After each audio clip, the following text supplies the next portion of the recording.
Hola, buenas tardes. Les quería agradecer nuevamente el que estén en esta conferencia. Hoy, el jefe técnico de UCI Trauma y Quemados, Mutual de Seguridad, vicepresidente de Sociedad Chilena de Medicina Intensiva, doctor Darwin Acuña, nos hablará de manejo en la intubación de paciente COVID-19. A medida que vaya avanzando la presentación, vamos a ir poniendo en el chat lo que necesitamos que ustedes nos aporten. Muchas gracias. Hola, muy buenas tardes a todos. Para mí es un placer, estoy feliz de estar acá entregando un granito de arena en todo lo que significa este manejo de crisis relacionados a COVID-19. Soy anestesiólogo e intensivista, así que vamos a hablar un poco ahora de las condiciones de intubación de un paciente infectado por coronavirus. Vamos a ir hablando algunas cosas que probablemente se han repetido en las charlas anteriores, sin embargo son de un refuerzo importantísimo para poder entender finalmente por qué llegamos a intubar un paciente con COVID-19. Estos son los síntomas y signos clínicos que habitualmente nos enfrentamos, que muchas veces son importantes para poder decidir la consulta en servicio de urgencia. En este momento es de vital importancia que ustedes consideren de que los pacientes que deben consultar son aquellos sobre todo que tienen algún síntoma de severidad, sobre todo dificultad para respirar o disnea subjetiva. ¿Qué se ha visto de la severidad de la infección por COVID-19? Es que los casos que se reportan, más o menos el 5% son críticos, y aquellos pacientes que son críticos, es decir, que entran a una unidad de cuidado intensivo con alto riesgo de ventilación mecánica, la mortalidad puede ser de 50%, incluso en algunos reportes más recientes puede ser más, hasta 80, incluso 90%. La letalidad de estos casos ha sido de 3.7%, que son los muertos en relación a los casos confirmados. Ahora, la letalidad por rango de edad, que también es importante ir recordándola, se relaciona fundamentalmente a casos de pacientes mayores de edad, es decir, sobre los 60 años se produce un quiebre de la letalidad, siendo mayor aún los sobre 80 años, con un 14.8% de los últimos datos registrados. Ahora, cuando hablamos de criterio de gravedad relacionado con la infección por COVID-19, hay que considerar de que uno debería hospitalizar en una unidad de paciente crítico a los pacientes que pudieran presentar los siguientes criterios de gravedad. Una hipoxemia graficada como saturación menor a 92% respirando aire ambiental, una frecuencia respiratoria mayor de 30 por minuto, dificultad respiratoria o aumento del trabajo respiratorio, compromiso hemodinámico, consulta repetida por deterioro clínico y una edad mayor de 70 años con comorbilidad. Por supuesto, uno debe analizar caso a caso qué factores tienen los pacientes y ir analizando, obviamente, sobre todo relacionado con la comorbilidad, la posibilidad de ingreso a una unidad de paciente crítico. Para poder ir tomando decisiones, siempre considerar el monitoreo estándar de todos estos pacientes, el electrocardiograma, presión idealmente invasiva, saturación de oxígeno, por supuesto, control de exámenes iniciales para poder determinar eventualmente algunos biomarcadores que tienen alguna traducción de pronóstico clínico y, por supuesto, el control de la FiO2 para tomar determinaciones. Aunque no es motivo de esta presentación, siempre recordar los criterios de síndrome de Richter respiratorio agudo, que son los criterios de Berlín, que se relacionan con el deterioro y la aparición de distrés respiratorio, que podría también determinar el manejo más intensivo de estos pacientes. Ahora, cuando nosotros ingresamos a un paciente o lo tenemos en el servicio de urgencia y debemos decidir si el paciente se intuba, ¿qué parámetros considerar? Uno, el aumento del trabajo respiratorio. Cuando uno ve a un paciente que está persistentemente disneico, que está subjetivamente comprometido, que refiere que le cuesta respirar y que por lo tanto está bastante apremiado, parámetros más objetivos como una taquipnea con una frecuencia respiratoria sobre 30 más o menos persistente, la hipoxemia refractaria, que inicialmente en forma más fácil se podría definir como una saturación persistente de oxígeno menor de 90% a pesar del oxígeno suplementario, o sea, si nosotros tenemos un paciente con una FiO2 sobre 50% y persiste desaturando, obviamente tiene que ser una señal de alerta para intubación. insuficiencia respiratoria aguda dada por los gases, ¿cierto? Y criterios ya de compromiso hemodinámico franco o shock de frentón. Estos debieran ser criterios de intubación en estos pacientes. Si bien el equipo reanimador y el equipo de la unidad de cuidados intensivos va a determinar si el paciente podría eventualmente pasar por otros métodos de sustento de oxígeno como ventilación invasiva o cánula nasal de alto flujo, que en realidad estamos tratando de no recomendar en las primeras etapas, obviamente uno tiene que basarse en estas situaciones para decidir la intubación. Antes de ir ya a lo que es propiamente el proceso de intubación, es súper importante ser majadero en lo que se refiere a todos los procedimientos que se van a hacer con este tipo de pacientes. Y hay que considerar de que en este listado aparecen todos los que son de generación de aerosoles, es decir, aquellos procedimientos que van a estar en contacto con mayor cantidad de virus en las secreciones. De estos, claramente, y en lo que se refiere a esta presentación, la intubación traqueal y la ventilación manual es una de ellos. Por lo tanto, cuando uno habla de intubación en estos pacientes, uno debe tomar las precauciones estándar, más las de contacto y más la de presencia de aerosoles. Esto es extremadamente importante cada vez que nosotros vamos a manejar la vía aérea de uno de estos pacientes infectados por coronavirus. Dentro de las recomendaciones del CDC y que son las generalizadas a nivel mundial acerca de los elementos de protección personal, vamos a considerar que para el proceso de intubación tenemos que tener estos elementos. En primer lugar, antiparras o mascarilla de protección facial desechable. Ahí obviamente depende un poco lo que tengan.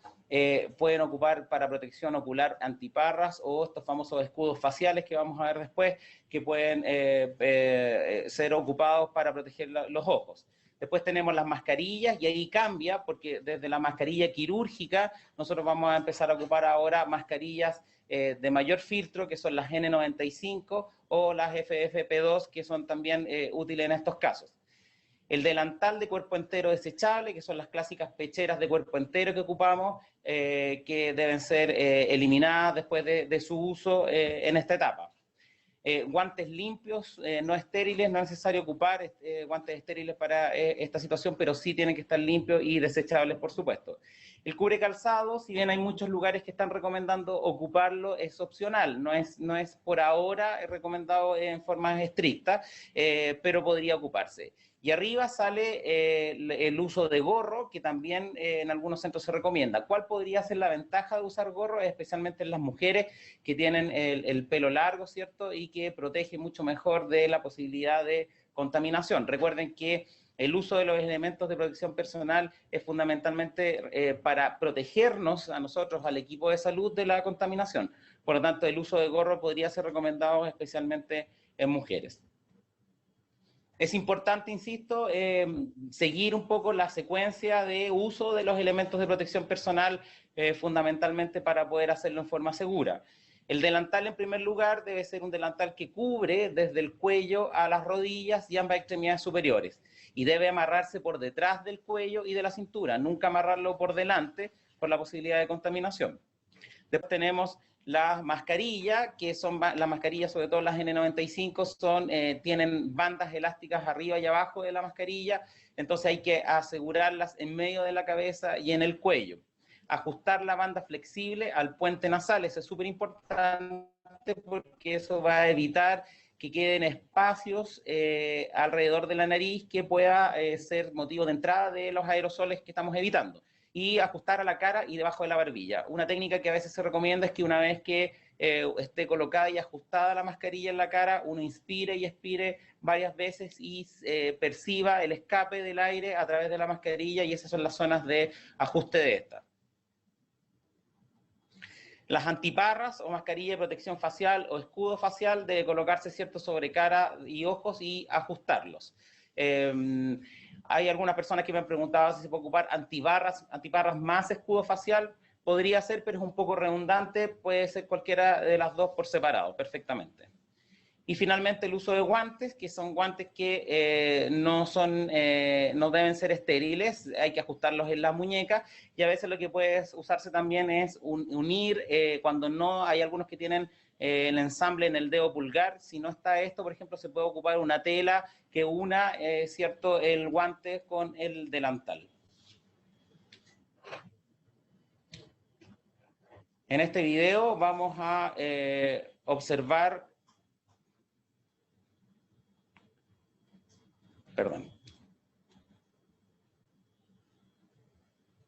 vamos a observar cómo se hace la colocación de los elementos de protección personal.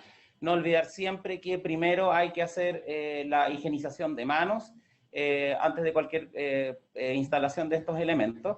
Vamos a, en esta parte estamos viendo cómo se instala el delantal, ¿cierto? Es un delantal que en este caso tiene el cuello incorporado y solo se ajusta por detrás a nivel de la cintura.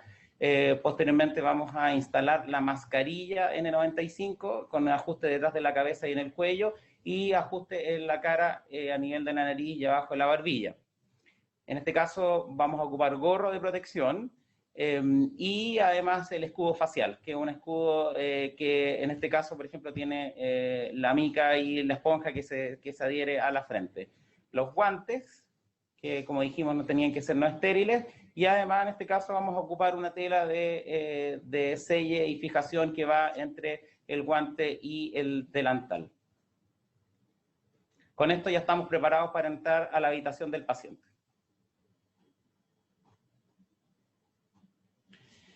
La otra parte importante es sin duda el retiro de los elementos de protección personal. Lo importante es ser, primero que todo, se deben remover todos los elementos de protección personal antes de salir de la habitación, excepto la mascarilla N95. Por lo tanto, el delantal y los guantes, lo más importante es considerar de que la parte anterior del delantal y los guantes están contaminados. Por lo tanto, uno no debe tocarlos con las partes que, digamos, con la parte del cuerpo que no está en contacto con ellos. Si las manos se contaminan durante el retiro de guantes y delantal, por favor, inmediatamente higienizar las manos y seguir después con el procedimiento, o sea, evitar riesgo con mantenerse de la contaminación. Hay que sujetar el delantal por la parte delantera y alejarla del cuerpo para que se rompan los lazos, tocando la parte exterior de la bata solo con las manos con guantes, ¿ya? Y mientras se quita la bata, enrolle la bata de adentro hacia afuera en un paquete y quítese los guantes al mismo tiempo, solo tocando el interior de los guantes y la bata con las manos desnudas. Coloque la bata y los guantes en un contenedor de residuos. Esto puede que suene un poco extraño en este momento, pero lo vamos a ver en un video después de secuencia de retiro. Las antiparras y protección facial. La cara exterior de estos dispositivos están contaminados. Recordar siempre, si se contaminan durante el retiro de estos elementos, volver a higienizar las manos. Retirar desde atrás, deslizando por la cabeza sin tocar la cara exterior. Las antiparras se depositan en un receptáculo para reutilización y después posterior limpieza, y la mascarilla de protección facial se elimina, el escudo. De ahí ustedes lo que hacen es salir de la habitación, ¿cierto? Y se procede con el retiro de la mascarilla, que se hace, ¿cierto? Siempre considerar nuevamente que la parte exterior de estos dispositivos están contaminados y no deben tocarse. Y si las manos se contaminan durante el retiro de los guantes, nuevamente higienizarlo. Retirar desde atrás, deslizando por la cabeza sin tocar la parte exterior y eliminar en contenedor correspondiente. Por supuesto, después de todo este proceso, volver a higienizar las manos, ya sea con lavado o con alcohol gel. En este video vamos a ver cómo se hace el retiro de los guantes, perdón. Cómo se hace el retiro de los guantes y el delantal. Aquí en este caso lo está haciendo la enfermera, que enrolla, ¿cierto?, el delantal y tira para que se rompan los lazos. Y siempre todo el contacto con el delantal es por dentro y con los guantes puestos. Hace un rollo con el delantal y empieza a la vez a sacarse los guantes, siempre alejados del cuerpo, de tal forma de que el guante finalmente hace un rollo con el delantal y se elimina. Y por supuesto, después de eso, la higienización de las manos con alcohol gel.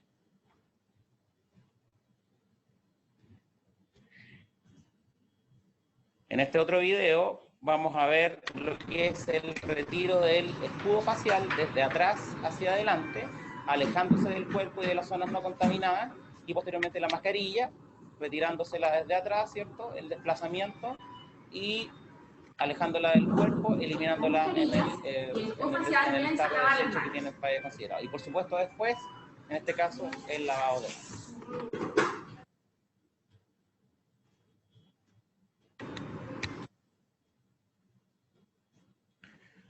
Teniendo esto súper claro, que va a ser fundamental para que ustedes no se contaminen durante el proceso de colocación y, bueno, y fundamentalmente retiro de los elementos de protección personal, podemos ir ya a lo que es el proceso de intubación propiamente tal. Algunas recomendaciones para la intubación. En primer lugar, la habitación donde el paciente debe estar debe ser ventilada en forma adecuada, ojalá con presión negativa, que tenga recambios de aire al menos 12 veces por hora. Si no hay una sala con presión negativa, uno podría eventualmente incluso tener ventanas y poder abrirlas para que circule el aire. El número de personas que van a estar en el procedimiento de intubación debe ser el menor posible. Y además se debe evitar también el intercambio de ellas. Ojalá que los que van a entrar, ya sean 2, 3 o 4, entren, tengan todo preparado y no salgan más. Que lo que se sugiere tener 2 médicos, el enfermero o enfermera que nos va a ayudar y un técnico que pudiera suministrar algunos insumos que estuvieran dentro de la habitación. ¿Por qué recomendamos 2 médicos? Porque lo ideal es que sean 2 que vayan a hacer el procedimiento, es decir, si el primero falla en la intubación, el segundo esté de backup para la ayuda, ¿ya? Contar con cajas que contengan los insumos para intubación y para invasión posterior, es decir, si el paciente ingresa a la UCI, la idea es que ingrese con el equipo de instalación de dispositivos y este equipo no salga más, y que no haya nadie que esté pidiendo permanentemente insumos para el proceso de intubación o de, por ejemplo, la colocación de un central o de una línea arterial y estar abriendo la puerta permanentemente. O sea, la idea es que dentro de la habitación ya estén todos los insumos necesarios para hacer toda la invasión necesaria a este paciente sin circulación de personal. Tienen que contar con dispositivos para desecho de insumos y para material reutilizable bien identificados, porque recuerden que hay cosas que se van a reutilizar, por ejemplo las antiparras. Por lo tanto, tienen que tener claro, tener un lugar donde se puedan depositar estos dispositivos y por otro lado también la basura. Y asegurar una comunicación efectiva desde la habitación hacia el exterior, por ejemplo a través de uso de intercomunicador. No, ha pasado de que ha sido difícil la comunicación con el interior de la pieza, puesto que están todos con mascarilla, con protector facial, etc., y no se escucha absolutamente nada hacia afuera. Entonces, si es necesario que pasen algo o alguien haga algo, ojalá se pudiera contar con un intercomunicador.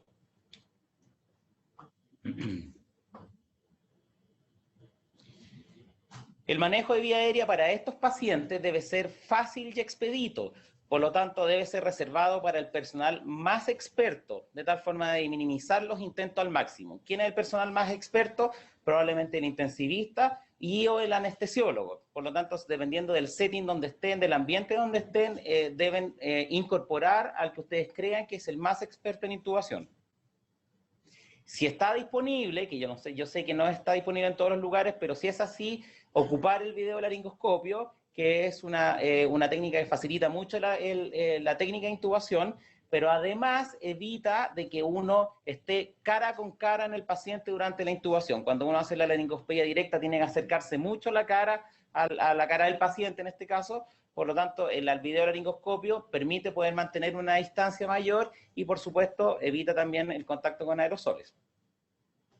Trate de evitar la intubación en pacientes despiertos, a no ser que se indique desde el punto de vista médico. Considerar que si uno ocupa anestésico local atomizado, puede aumentar la aerosolización del virus, poniendo en riesgo al personal.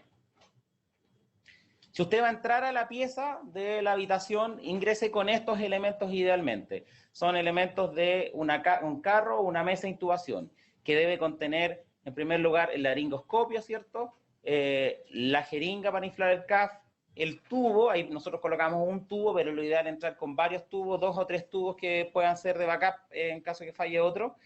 Tener una sonda de aspiración, tanto flexible como no, que ahí tenemos una sonda Yankauer, y además los apoyos para la intubación que van a ser un dispositivo supraglótico, idealmente una máscara laringe, que lo ideal es no ocuparla, pero hay que tener la mano siempre, un buggy o un conductor de intubación, un Gamelastic buggy, un introductor de intubación y además un conductor de tubo que permita también facilitar la intubación.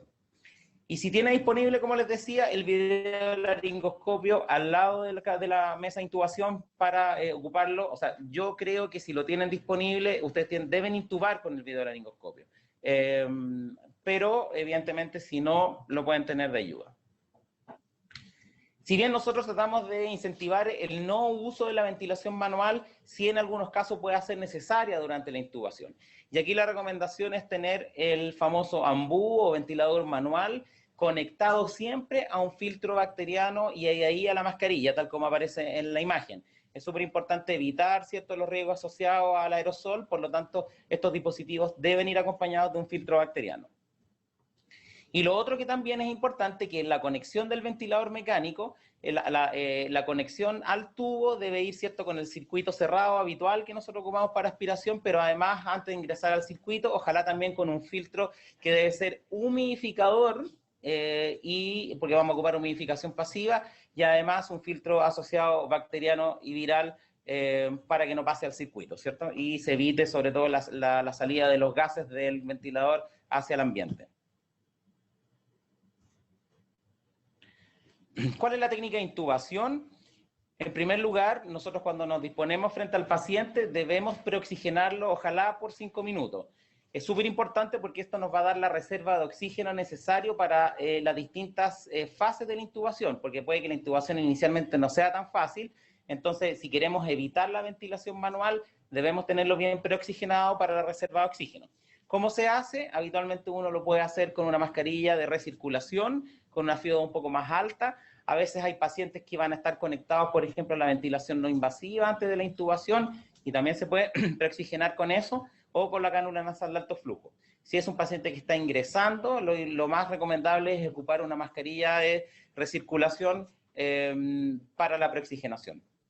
Si va a hacer ventilación manual con el AMBU o ventilador manual, debe realizarse con volúmenes corrientes bajos, ¿cierto? Con la idea de que no salga gran cantidad de aerosol durante la intubación. Se sugiere secuencia de inducción rápida. ¿Por qué? Porque la idea es que el tiempo entre que ingresan las drogas y la intubación sea el mínimo posible, precisamente para evitar la ventilación manual. Entonces, la clásica inducción de secuencia rápida considera, ¿cierto?, el uso de opiáceos, que nosotros habitualmente ocupamos fentanil, algún inductor, que puede ser etomidato o propofol, y el uso de succinilcolina en dosis de 1 miligramo por kilo. La alternativa, en caso de que haya contraindicación, por ejemplo, el uso de succinilcolina, es ocupar rocuronio, por ejemplo, en dosis más altas de 1.2 miligramos por kilo, o algunos casos, sobre todo en paciente que tenga experiencia, ocupar secuencia inversa, es decir, ocupar el relajante muscular ante el inductor y así disminuir los tiempos de latencia de intubación con esta técnica. En esta foto, por ejemplo, nosotros vemos el escenario. Ahí tenemos 3 personas trabajando en la intubación. Tenemos la enfermera, que va a ser la encargada de administrar las drogas de inducción. Está el médico, que va a cooperar y que va a ser de backup en caso de que esto se haga más difícil. Y el intubador, que en este caso tiene en su costado, ¿cierto?, el AMBU preparado, y el paciente se está preoxigenando, ¿cierto?, con la mascarilla de alto flujo. Aquí una observación, tenemos al paciente con una mascarilla quirúrgica bajo la mascarilla de alto flujo. Eso se puede ocupar, el oxígeno va a pasar igual, no hay problema, y es una medida de protección, ¿cierto?, contra las gotitas o aerosoles que salgan en ese paciente, ¿ya? En este caso estamos haciendo una intubación con laringoscopía directa, con laringoscopio normal. Entonces, la técnica es, ¿cierto?, bueno, la habitual, introduciendo el tubo, y después, ¿cierto?, la conexión al circuito, que como les decía, lo más importante es tubo, conexión y humidificador con filtro bacteriano antes del resto del circuito de ventilación mecánica. Y con su aspiración de circuito cerrado, por supuesto. Lo más importante después es la disposición de los insumos posterior al procedimiento. Obviamente, después de que uno intuba al paciente, el laringoscopio tiene que ir a una bolsa para su posterior lavado y alejarla, ¿cierto?, del resto del personal.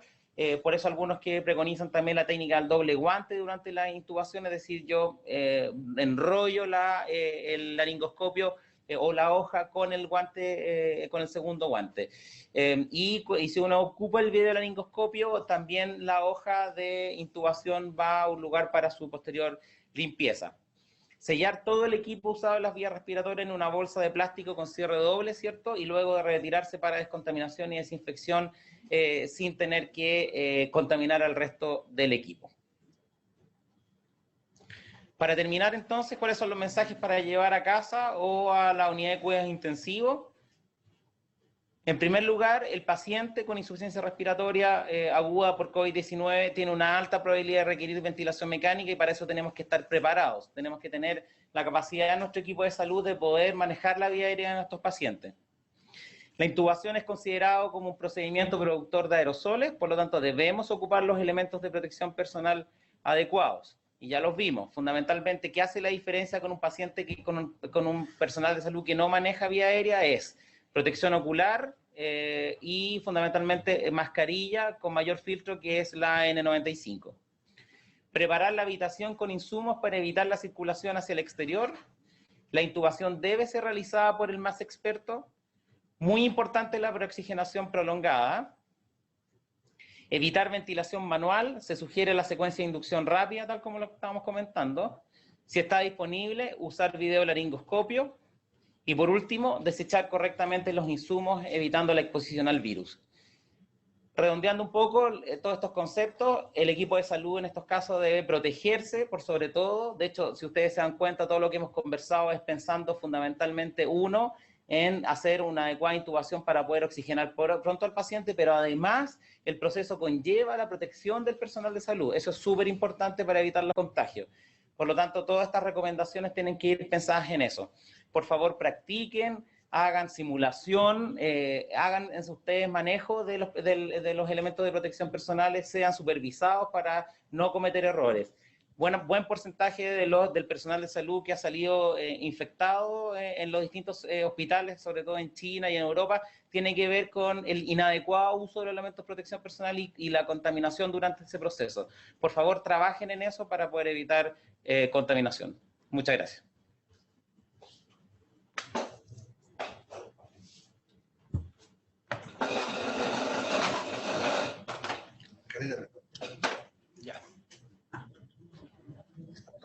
Para finalizar, daremos paso a la ronda de preguntas. Hay bastantes preguntas durante la presentación. Son todas bajo el mismo contexto de la EPP.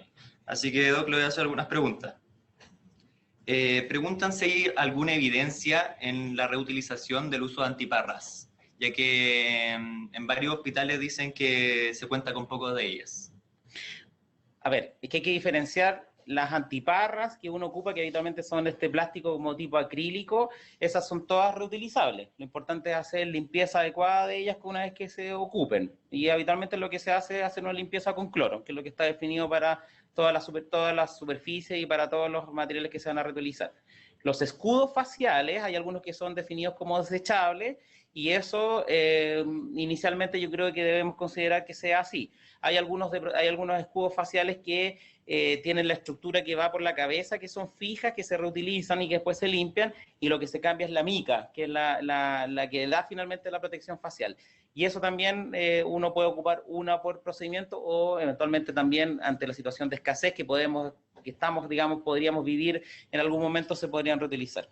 Limpiando también con cloro. Con cloro. Perfecto. En cuanto al cómo se sacan las medidas de protección, ¿se puede desde el cuello y luego la cintura para sacar el delantal? ¿O es exactamente como se mostró en la presentación? El problema de sacarlo desde el cuello es que uno las manos las va a acercar mucho al cuerpo. Por lo tanto, ¿cuál es la ventaja de sacarla desde abajo? Es que uno toma el delantal desde abajo, lo aleja del cuerpo y lo empieza a enrollar lejos del cuerpo. Por lo tanto, si uno lo toma desde el cuello, tiene más probabilidad de contaminarse porque está muy cerca del cuerpo.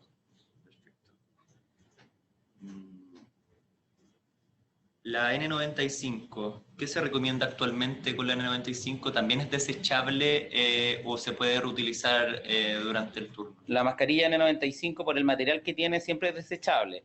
Ahora, el tema es que efectivamente uno podría reutilizarla, pero el problema es que tiene que quedar en un lugar donde se pueda volver a tomar, porque si uno sale de la habitación, se la saca y no la elimina, y la anda, por ejemplo, paseando en el bolsillo del delantal, obviamente va a contaminar a todo el resto o a la misma persona por tenerla en el bolsillo del delantal. Entonces, si eventualmente, no es lo recomendable por ahora, pero si eventualmente uno lo va a reutilizar, tiene que dejarlo en un dispositivo, en una caja transparente, donde pueda volver a tomarlo y tomarlo con cuidado y no contaminándose las manos. Perfecto.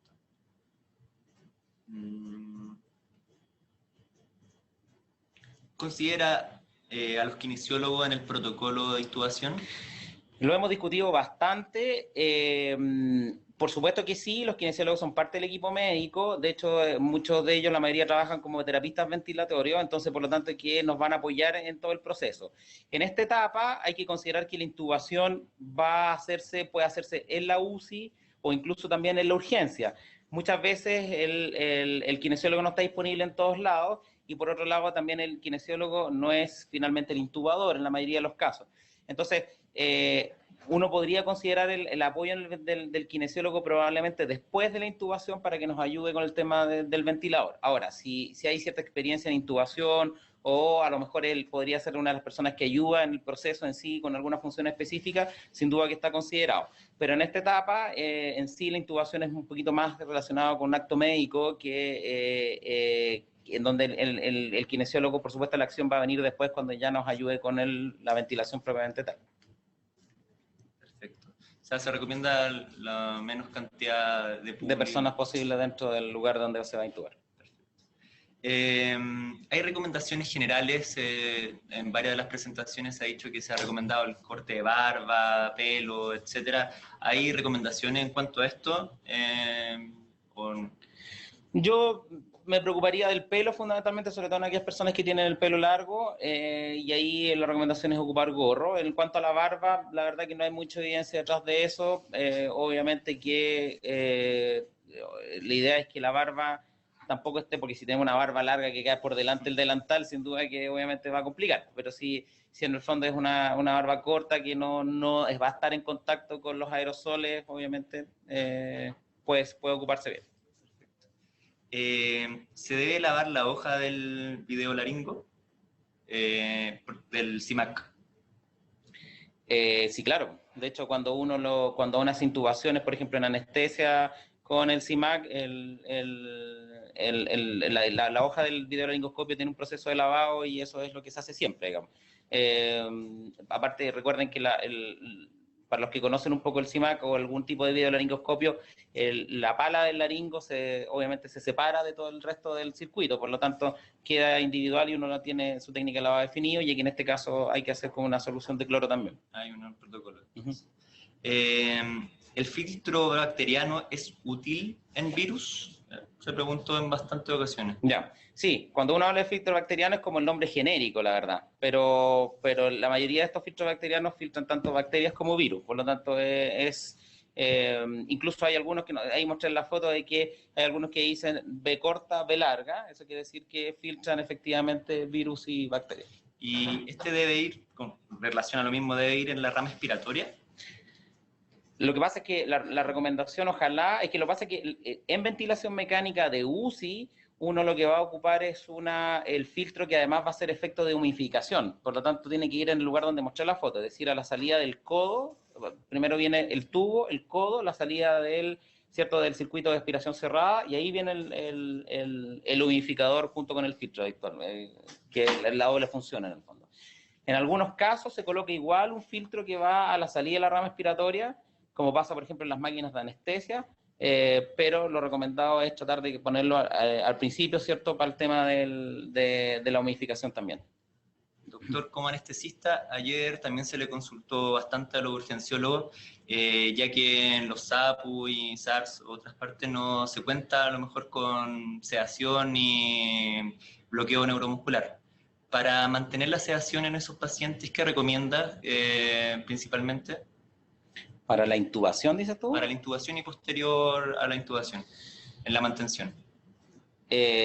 Pregunta difícil, porque en el fondo, o sea, recuerden que una de las complicaciones una de las probabilidades altas de contaminación por aerosol es que el paciente no esté bien dormido y bien relajado, y que por lo tanto cuando uno lo vaya a intubar, es decir, la laringoscopía, el paciente tosa.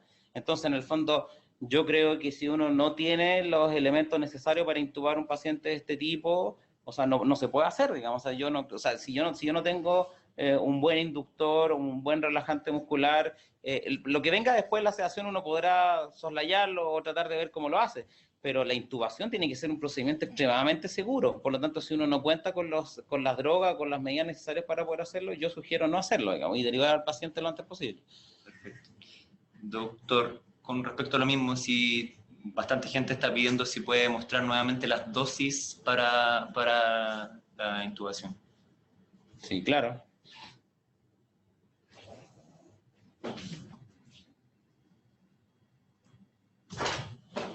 Eso lo están viendo, ¿cierto? Sí. Ya, bueno, ahí nuevamente son dosis recomendadas, por supuesto. Hay muchas situaciones que tienen que ver con la situación del paciente en el momento, sobre todo tiene que ver con el compromiso hemodinámico, por lo tanto uno podría variar las dosis dependiendo de eso, pero lo más importante que yo creo que podría ser el énfasis es sin duda en el relajante muscular, porque el relajante muscular, insisto, es el que va a poder dar la estabilidad y la condición de relajo para que el paciente no tose y no se mueva, lo cual puede generar aerosol y contaminar al operador y por otro lado dificultar también la intubación. Por lo tanto, el énfasis de esto sobre todo es el uso del relajante muscular. Perfecto.